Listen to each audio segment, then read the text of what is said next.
Hello and welcome to this masterclass presented by Just Like Us for School Diversity Week 2021. Diversity Week is an event that is created by Just Like Us to celebrate diversity and representation within schools in the UK for LGBT people. In a few moments, I'll be announcing our working male guest speaker for today, Lord Michael Cashman, who will be speaking about the history of LGBT plus rights in the UK, and will also participate in a Q&A later on to answer your questions. But before we dive in, I want to just take a moment to speak about safeguarding. Staying safe online is really important all the time, but especially in School Diversity Week, it's no exception. So we have provided a link below to some information about how you can do just that, so do make sure you take a look. Now, I am so excited to introduce our masterclass speaker. He has had a phenomenally successful career as both an actor and a Labour politician. We are welcoming Lord Michael Cashman. He has made waves as one half of the first gay kiss on a British soap opera in 1987 and is a co-founder of Stonewall UK, a charity instrumental in campaigning for and protecting the rights of LGBT plus people in the UK and abroad. He served for 15 years as a member of the European Parliament until 2014 and now sits as an independent member of the House of Lords. So, Lord Michael Cashman, welcome. Well, it's lovely to see you, and it's lovely to be with you and to celebrate Schools Diversity Week, which is so very important. It certainly is, and we've got some really good questions for you today. So if it's okay with you, we're going to kick off with our first question. So for all the younger people who are watching today, I was hoping that you'd be able to maybe set the scene a little bit and tell us what life was like for you as an LGBT plus person growing up. Oh my God. Well, I mean, I'm quite old, but you'll probably hear while we're doing this some strange noises, and that's because I'm here on the banks of the River Thames, where I was born. I was born in the East End of London in 1950, when the docks were thriving. There were boats and tugs lined up along the Thames, screeching their hooters, trying to get past one another, trying to unload. And it was into this that I was born. My dad was a dock worker. My mum was a very proud office cleaner. And I knew from a very early age that I was different. We didn't have words for it then. But around about the age of 7, I knew I was attracted to boys of my own age. And then I quickly learned that I had to hide it, that people frowned upon it, people told me it was wrong. And of course, the word that described gay people then was queer. And what was fascinating, growing up in this hard working class area, was that those people who used the word in a very negative way gave it a really harsh sound. And the people who used it to self-identify, like me, used it in a really soft, tonal way. So I learned very early on that I had to hide the real me. I had some pretty amazing experiences here in the East End, some dark experiences, which I've written about because I think one has to be absolutely honest about what happens to you in life so that you own all of your life and not just the glitzy, glamorous bits that people think you live. But I had a remarkable rescue when I was discovered at the age of 11 impersonating a black jazz singer called Eartha Kitt. And I went into, I was discovered by a talent scout, and I went into Oliver, the musical in the West End. And suddenly, there, I belonged. I could be myself. And that sense of belonging was just indescribable. I lived an hour away on the bus, and just getting on that bus and going somewhere where I knew I was safe and I could be myself is something that, strangely enough, I still associate with the theatre. But of course, during all of that time, right the way through until I was 17 years old, being gay was completely illegal. Wow, that is really different from all of us today, and you really took us on a journey there. How immersive your description of the East End was, and it must be a really stark thing to have seen everything change from that point. So that's pretty amazing. But we do, obviously, I'm sure everyone else feels for you having grown up in that environment, but hopefully things are different now. We do have another question for you about how you might have started to help things change along.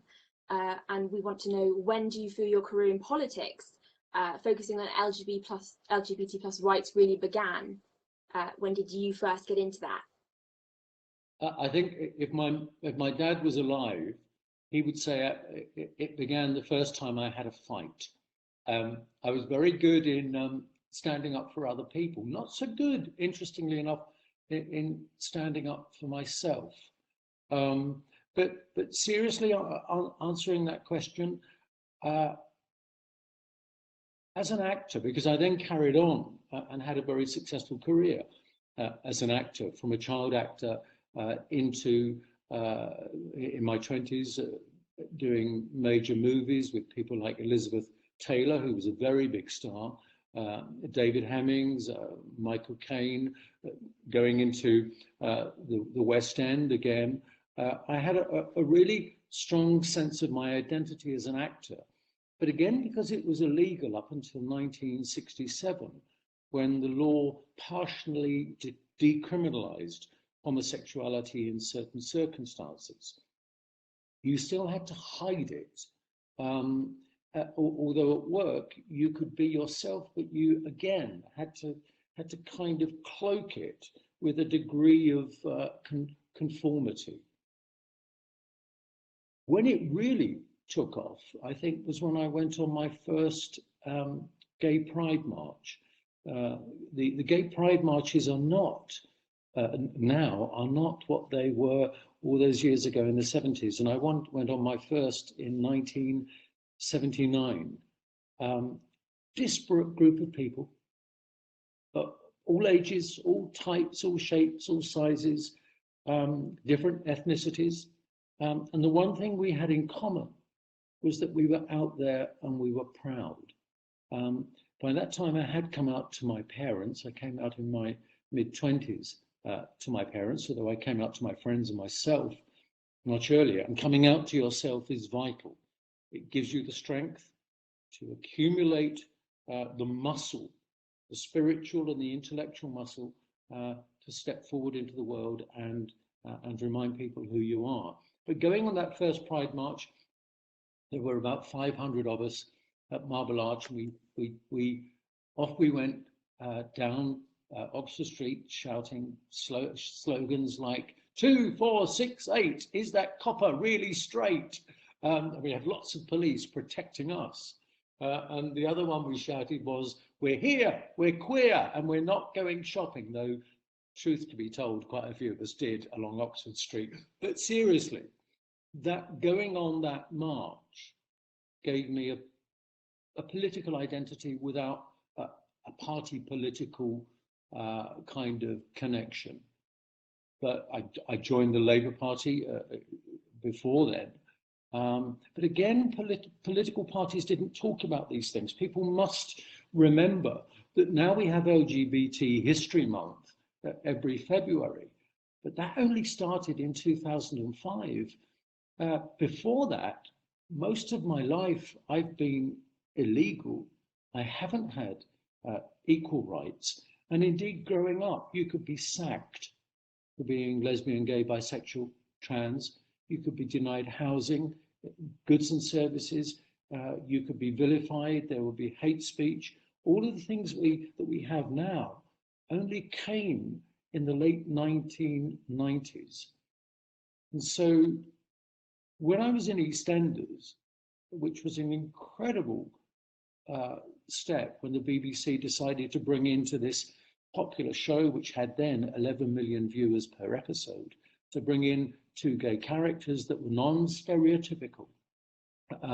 That was a huge political decision on the BBC's behalf, particularly because AIDS and HIV was then at its peak in the United Kingdom and was represented by the mainstream media and the tabloids, as I quote, the gay plague. It was a very dark time. And if you did come out as being lesbian, gay, or bisexual, or trans, you were immediately synonymous with AIDS and HIV. And so going into EastEnders, perhaps that was the big political statement. And indeed, it was during my time in EastEnders that the government then brought in, the first time in 100 years, the government brought in an anti-LGBT law. It was called Section 28, and it tried to ensure that sexual orientation was not discussed in schools, could not be discussed by local authorities, and if the law had gone ahead as it was, possibly in theatres and concert halls owned by local authorities, they couldn't have performed the works of people like Shakespeare or Tchaikovsky or anything by lesbian, gay, bisexual. And getting in the campaign against that publicly, thousands of people on the streets, 14,000 in London, 20,000 in Manchester, and that was the start of forming Stonewall. So arguably, I think that appearance in EastEnders and standing up against the anti-lesbian and gay law, that was the big political leap that led me into politics. Wow, that is a lot to take in. The things that you said are so shocking now to hear. But it is really admirable, the aspect of wanting to protect others that is instilled within you has led you this far. And amazing that we are so lucky, Just Like Us, to have you here today, because Just Like Us is the complete opposite of Section 28, trying to bring the discussion directly into schools and bring that positivity. And actually, you mentioning EastEnders leads us on really, really nicely to our next question, which is, what is the most important or memorable change to LGBT plus rights in the UK that you've witnessed or played a part in your lifetime? Perhaps it is EastEnders, or what would you say? I think it was the formation of Stonewall. One of the things the thing I'm most proud of in my political life is interestingly not connected to policy and policy changes that I helped to bring about. But it was when I became involved with a small group of people to try and prevent a young, openly gay 17-year-old Iranian from being returned back to Iran. We wanted him to be granted asylum because we knew at that time there had been 2 gay boys had been hung by their neck in Iran for having a relationship together. It was dressed up in quite another way. And being part of that small group that prevented Mehdi from going back to Iran, where he would have faced death, that's the thing I'm proudest of in my political life. Because somebody once said, if you can turn a grain of sand in the desert, you have changed the world into which you were born. And that was my opportunity to turn that grain of sand. But the thing I think I'm extremely proud of was forming Stonewall, but politically, when we achieved an equal age of consent. When we went for it in 1994, we didn't achieve an equal age of consent. It went from 21 to 18, and that was entirely the wrong signal. But when the Labour government was elected in 1997, we finally got an equal age of consent, and that was so important because it set the precedent of legal equality, and therefore we could argue for equality in so many other places. I'm equally proud of helping to end the ban on lesbians and gay men and bisexuals serving in the military. But all of these are part of a fabric of not only implementing change, but knowing that other changes must follow. We never finish the battle for equality, because once we have it, we have to make sure that rights travel with us, and we achieve that concept of the universality of human rights. And you mentioned something, Alexa, earlier about fighting. I always feel that you have to imagine, what if you were the other person? What if I'd been in that Iranian boy's shoes? Would I want it to happen to me? And if the answer is no, and I wouldn't want it to happen to somebody I love, then how dare I allow it to happen to another? And that's why we fight, because you have to imagine that it's you. And that's the connectivity of the human race. It's what I love about the concept of equality, that we're not arguing for preferential treatment. We're arguing that we stand on that human rights landscape and we are all treated the same and afforded the equal protection of the law. And that allows individuals to grow and societies to grow. And I've just proven that I go on and on and on. It's all so informative and interesting, and those are all such really great examples. And certainly when I was doing my research for this and I found out that you were a co-founder of Stonewall, I was floored, because it's something that I had heard so much about. As an LGBT plus young person, I think it's become something that everybody sees and recognizes. And one of the reasons that I was so excited to talk to you in my next question, which you keep setting these up so well, even though you have no idea what they are, putting yourself in somebody else's shoes. And one of the things that I really like being LGBT is that all the different identities, gender identities, sexualities support each other. And my next question is that you're deeply passionate about trans rights, and you make that really wonderfully clear in your article written for The Independent about the stigma that trans people face, reflecting that which gay, lesbian and bisexual people faced in the 1980s. And my question is, what would you say are some of the key ways that LGBT plus people and even non-LGBT plus people can do to support our transgender friends and family today?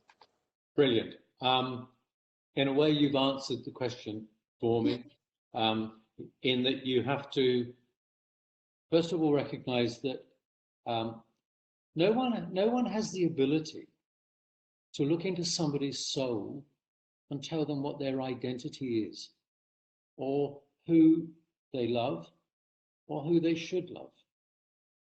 Allow someone to become their unique self, and the world is better for it. We are better for it.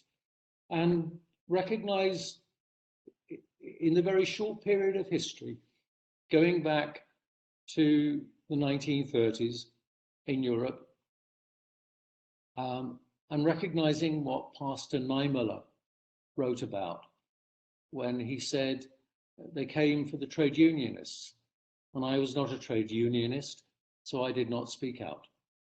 And he goes on and then says, and they came for the Jews, and I was not a Jew, so I did not speak out.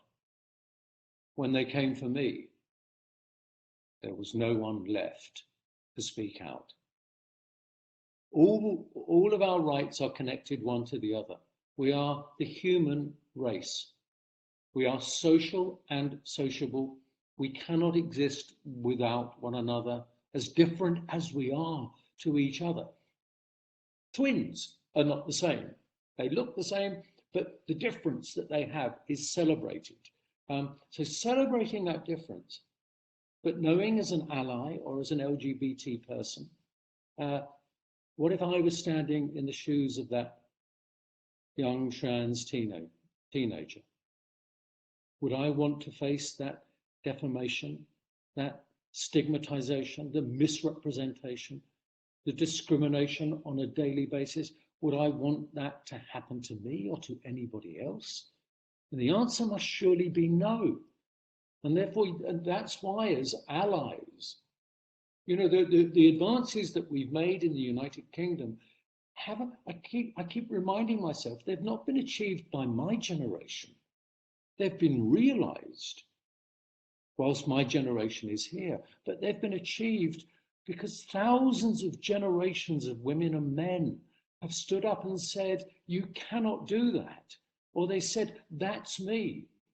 You know, when I came out to my father, when my brother was in a hospital waiting room, while my brother was being operated on, and I said to my father, if you're attacking my brother for his relationship, then you're attacking me because I'm having exactly the same kind of relationship with another man. I knew I couldn't pass that moment, that I had to speak out.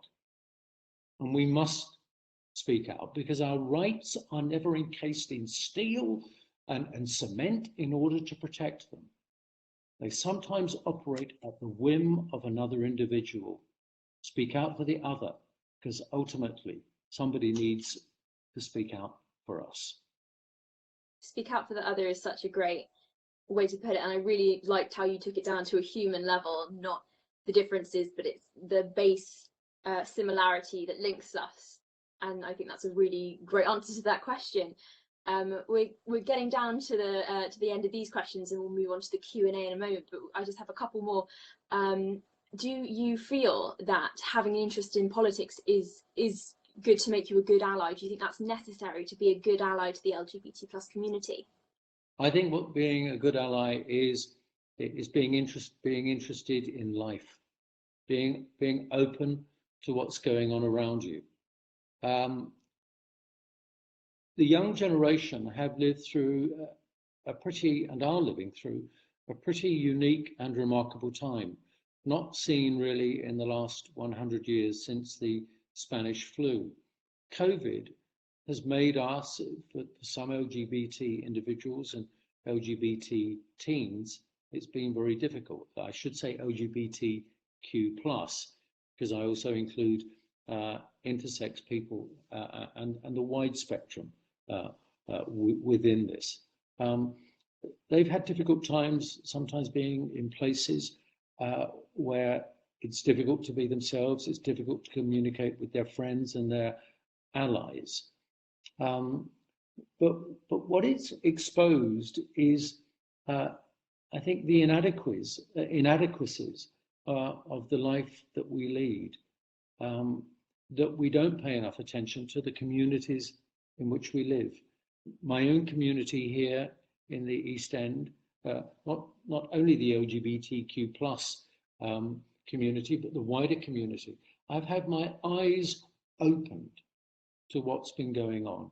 And I think the best way to be an ally is to look at what's going on around you, to listen to some of the things that are said, to observe, but to have the courage to speak out. And in political terms, when you agree with someone, or if you agree with a television program that perhaps has taken a risk, like It's a Sin did, that brilliant Channel 4 series around a group of LGBT people and some T people in there, brilliantly depicted the 1980s. When people get it right and programmers get it right, let them know, because there will be a larger number of people who don't like it that will make their opinions known. Don't silently acquiesce. If you agree, agree.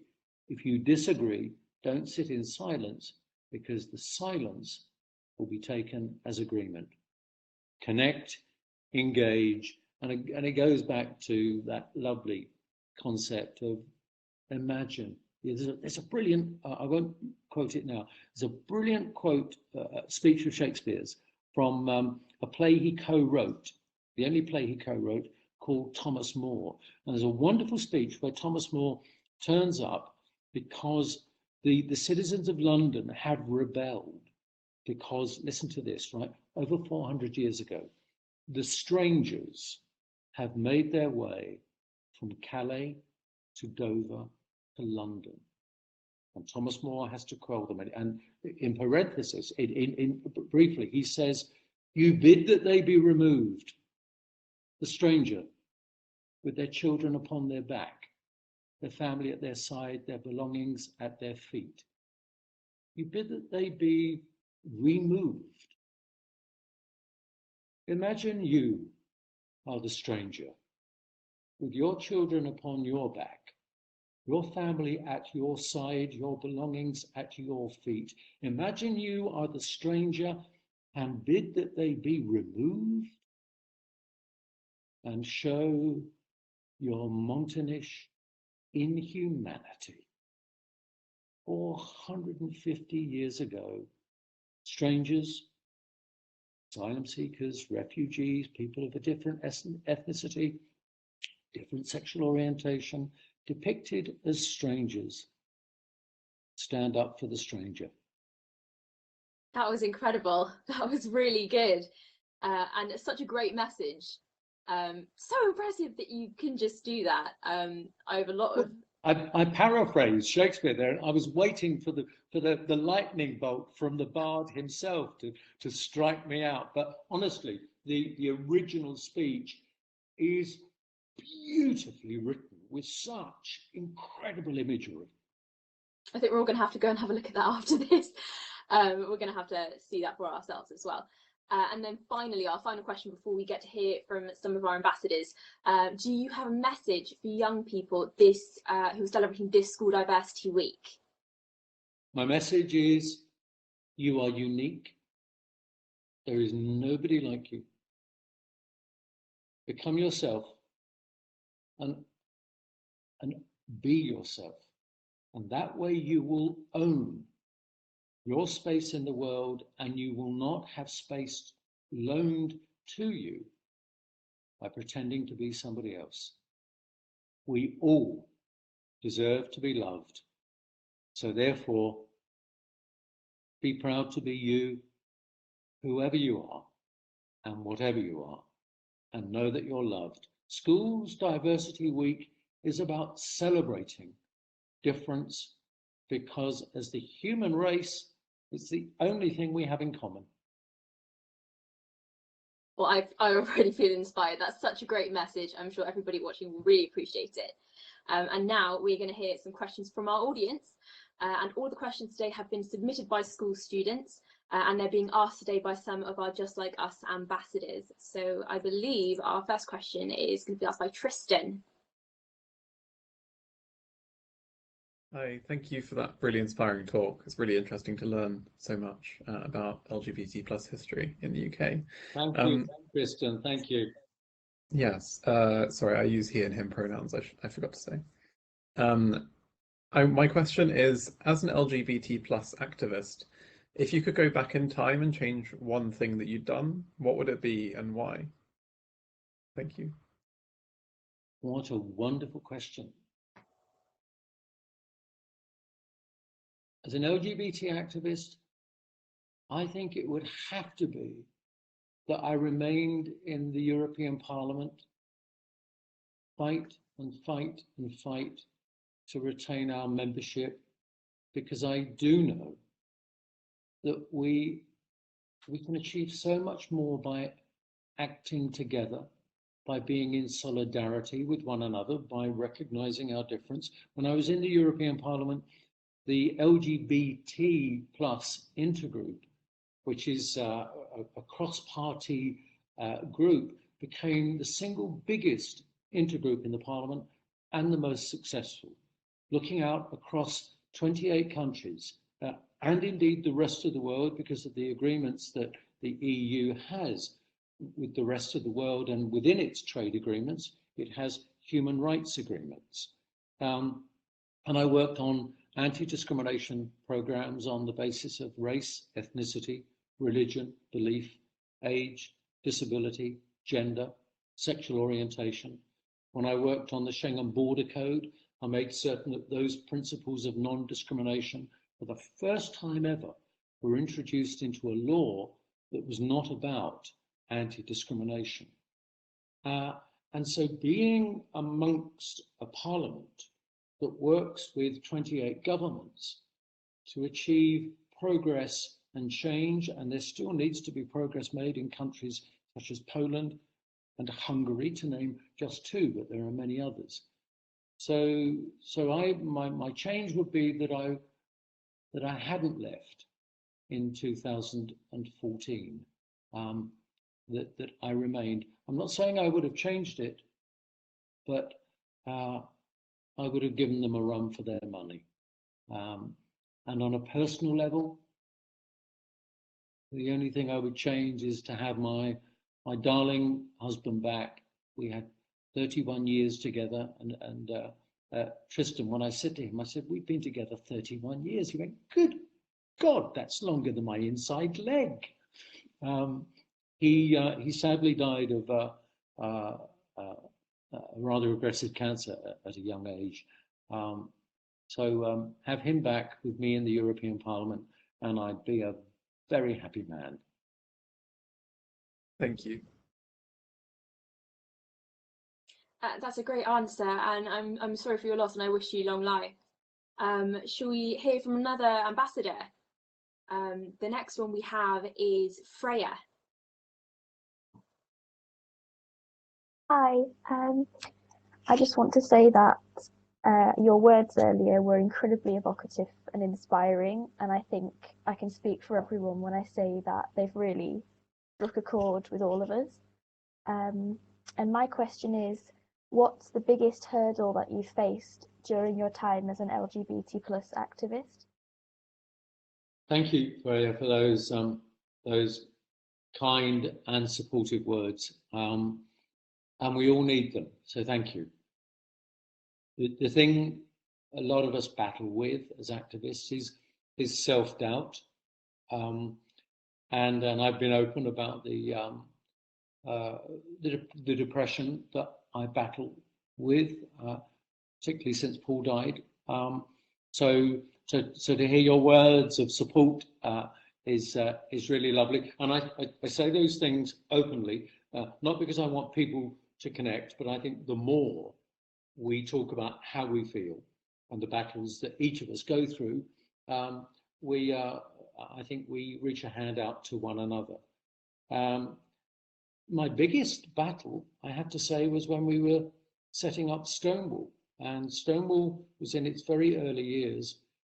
And the attacks, the heavy attacks that came against Stonewall came from some LGB activists, came from some of the LGB media. They questioned people like me and Ian McKellen and Lisa Power, saying, who are you? Who do you think you are to set up Stonewall? Who do you think you represent? And of course, the simple answer was, we represent us and our view of the world. And if people want to opt out of a world where we're treated equally, then fine. But the important thing is opt out. And so they were the big battles, week in, week out, and it wore us down. And I think, no, I believe that if Stonewall didn't have it amongst, it's the first time an LGBT organization had been set up with equal numbers of women and men, and the strength of that was crucial in its development. But I think if most of us within that hadn't had a history of working in the arts and the media and in activism, then maybe we wouldn't have survived. But as you know, when I was an actor, you did your show, and if you got a bad review, you still had to turn up, get on that stage, do it, and believe in it. And that's something I think I still hang on to. That particularly if people don't agree with you, you've got to get out there. You've got to do it. Always try and reach out. You know, the thing I learned in European politics is that when you reach an agreement, when you're a consolidation of two opposite sides, it's not a weakness. A compromise is a strength, so long as you don't compromise on principle. But the early days of Stonewall, that was they were the biggest hurdles I had to overcome.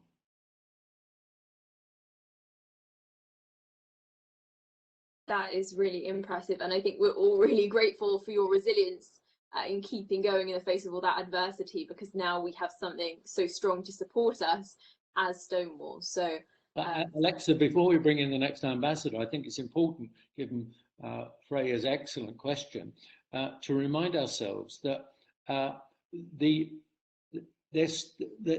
people are still attacking LGBTQ plus rights. The attack on trans rights, let us not fool ourselves, is the overture to the attack on the rest of us. And somebody said to me, oh, Stonewall's having a difficult time. My answer to that is campaigning organizations always do, because we're trying to achieve what people don't want to give us. So when it feels dark, that's when we've got to be our most positive and say, yeah, this is what campaigning organizations do. So we get on with it. We accept the challenge. Wow, that's given me a lot to think about. When it's at its darkest as well, that really struck a chord with me. Because when it's the darkest, you think, okay, you're about to lose, but you clearly have a good sense of when it's important to keep going and keep pushing. I think it's a really good message that we can all get behind. So we've got a couple more Q&A ambassadors. We've got Lily next with a question for you. Hiya, hello, hi, Lily here. First of all, thank you so much for your words and all the work you've done. It is incredible to listen to, and yeah, just thank you. It's amazing. My question for you, my questions actually, there's two of them. Where do you see LGBT plus rights in the UK in 10 years time, and what rights might we have then that we don't yet have now? I want trans equality by then. And we will achieve it if we fight for it. If we ask the question, why should a trans woman, a trans teen, a trans man not be able to live their lives abiding by the same laws and regulations as anybody else? Tell me why. There is no answer. I want to see us. I fear that there may be an attempt to diminish our rights in certain areas in terms of banning conversion therapy. It suggests the government might give a loophole to some faith-based organizations. No. So 10 years time, I want us to complete the equation and achieve full equality, LGBTQI+, and for people to realize that it doesn't threaten anyone. In fact, it gives inclusion, and the celebration of diversity gives strength. Equally, we've got to make certain, as I said earlier, Lilana, that we ensure that our rights travel with us. That's not a selfish thing. I'm thinking like this, that if gay man, same-sex marriage, children, I suddenly have to go and work in a country where those rights are diminished, I don't have equality, I don't have universal human rights. So therefore, if I go there and they are recognized, that means that people in those countries too are enjoying the same rights.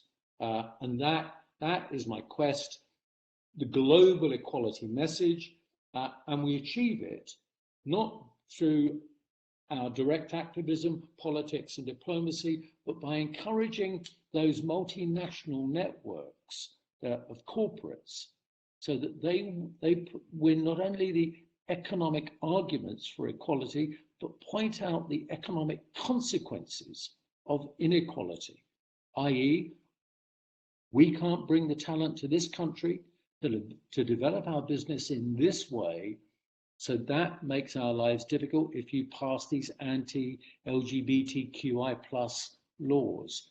So we have the whole panoply of arguments on why it's obviously equality is the right thing to do. It's crazy to think that there'd be any world in which equality wasn't the right thing to do, and that's a really amazing goal for 10 years, and I think we're all so excited to push that forward as much as we can as individuals and a community. That was a really great question as well. I wanted to know that. Thank you. Okay, we've got Charlotte next with a question for you. Hi there. Thank you so much for speaking to us today. Your words have been really powerful. So my question, I think you alluded to it briefly earlier, but my question is, do you think that LGBT plus issues are different here in the UK compared to other places? And do you think that that has changed over time? Thank you, Charlotte, and thank you for your kind words. They are different. We've made real progress in the United Kingdom, and we used to be ahead of the game in terms of scoreboard. Now other countries, because of our timidity on trans issues and our inability to reform the Gender Recognition Act, means we've slipped below on the league table, and countries like Malta are along with others leading the way, showing what leadership and political courage achieve. When I say political courage, I always remind myself that if you go into politics to become popular, then you're insane at the beginning of the process rather than it being driven insane by the process of politics itself. And I use that as to remind people that we achieve change by political courage, having the courage to do the right thing for the long term, things that perhaps might not necessarily be popular with public opinion. You have to lead public opinion. So therefore, I think if we can work with other countries, we have a global equality conference coming up fairly soon. If we can share good practice and recognize the advances that are made in other countries and how it benefits everyone, then I think the timidity that we've seen here will perhaps disappear. But those arguments need to be made within the Conservative Party at the moment, because that is the party in government. It has a majority of 80. In the House of Lords, we make the arguments for change and positive change by and large on these issues. But in the end, the House of Commons acts according to its will, because it is the elected House. But I was proud that we led the way. Sitting in the European Parliament, they used to look at us and go, my, this small island that exported all of its negative laws through the colonies is now suddenly having complete, I think the Italians pronounce it as voltaface, a complete about face. I'm proud of that, but we've got to keep up the pressure for change. We mustn't slip behind. We have to be there along with the leaders. Charlotte, I hope I've answered your question, and if I haven't, tell me. No, you've definitely answered my question there. Thank you. That's really interesting as well. I think we all want to, when you say timidity, I just think we need to move forward from that, and I think everybody watching will say the exact same thing. So that's another thing to look forward to. Hopefully, some positive change there. And we've actually come to our very last question, and that's going to come from Lydia. Hi, thank you so much for your talk. It was so interesting and also inspiring. You briefly touched upon this already, but my question is, what prompted you to become an LGBT plus activist? You know, my memoir is called One of Them, and I nearly called it The Accidental Activist, because I didn't set out to be an activist. I'll be very brief, but somebody years ago said to me, asked me to have what they call an astrological natal chart done. And this was the very early 70s. This man had never met me, looked at my horoscope and everything, where the planets were, the trines, the sextiles, all of that, then sent me this tape in which he outlined that I would become an LGBT leader. And I remember listening to this and I went, absolutely not. I wasn't out to my parents. I wasn't out into the wider world. I was out in my profession. And of course, seeing the intolerance that I had to grow up with, that changed me, but it didn't activate me. It didn't agitate me. And what happened, I think, was the AIDS and HIV crisis. Seeing the way we were depicted, first anti-lesbian and gay law in 100 years to attack a community that should have been supported. And it was when they brought forward, I went on that Pride March, yes, but it was when they brought forward that anti-LGB law. And I thought, absolutely not. I have to be on that march. I was in EastEnders at the time. I didn't even tell my darling Paul. And I knew I had to be on that march, and I write about it in the book, about all the shenanigans I got up to get on that march, because I knew that if I didn't go on that march, I would never be able to look myself in the mirror again. And I became my father's son by coming out. I remember my dad, I did a documentary. My mum and dad always used to phone and congratulate me. Even though I got it wrong, they'd congratulate me. And my dad phoned me and they said that, we're proud of you. And the next day he rang me and I could tell something was wrong in his voice. And he said, I want to tell you, son, after last night's program, I'm proud of you and I love you. That was the first time I'd ever heard my dad say, I love you. And I think that was the day he realized that if he'd been me and he'd been gay, with the same opportunities, he would have done exactly the same. So that was how I became the accidental activist, and I'm pleased I did.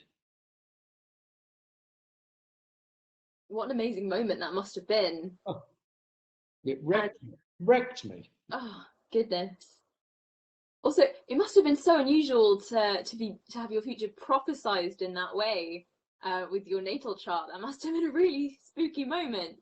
Well, it certainly is. I was dancing around the room at all these other bits he was telling me, and then suddenly this came in and I got the tape.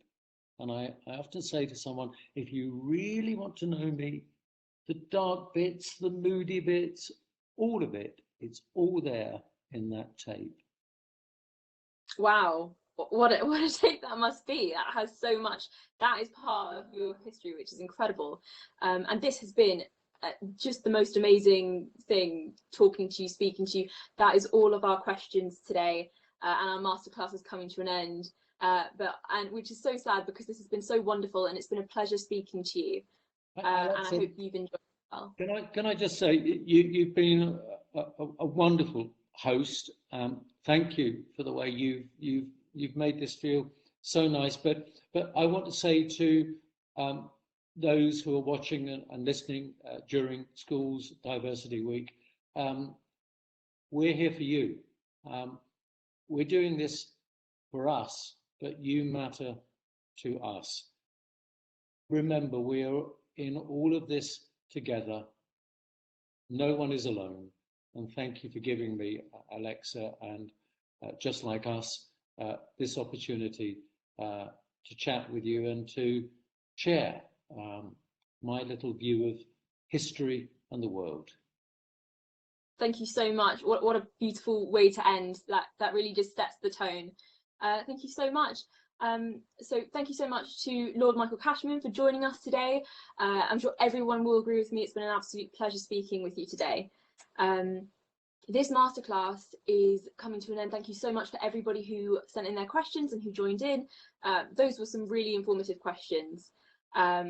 As I said, this masterclass is coming to an end, but please do have a look for all the other masterclasses that are coming up for this School Diversity Week. You can see those at www.justlikeusorg/masterclasses. And you can also find some more online safety resources on the Just Like Us website. And to learn more about today's fantastic guest speaker, Lord Michael Cashman, you can see his Twitter and Instagram at mcashmancbe. So thank you so much again for joining us, and we hope that you have a brilliant School Diversity Week.